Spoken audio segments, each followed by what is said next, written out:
Okay, Assalamualaikum dan salam sejahtera. Ini saya nak share satu video nak flushing minyak power steering. Dah kotor ni.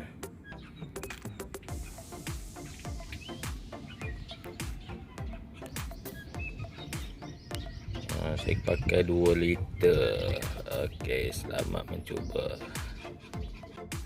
Okey, mula kita keluarkan dulu minyak lama.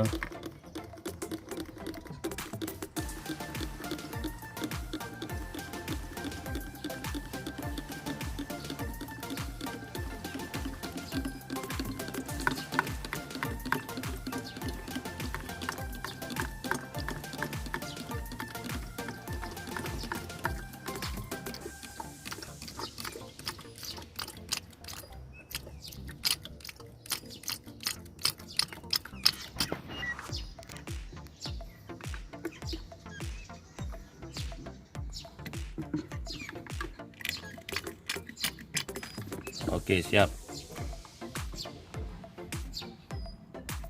Okey, sahabat semua, tangki ni saya cabut dulu lah pasal saya nak cuci bagi bersih, bagi owner betul-betul puas hati lah.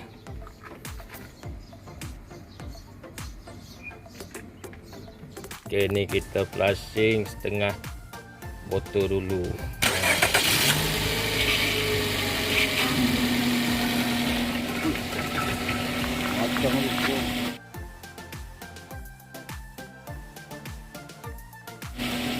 Okey, mati.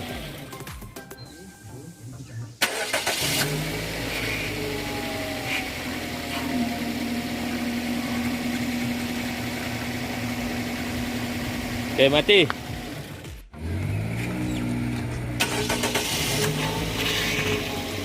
Okey, stop.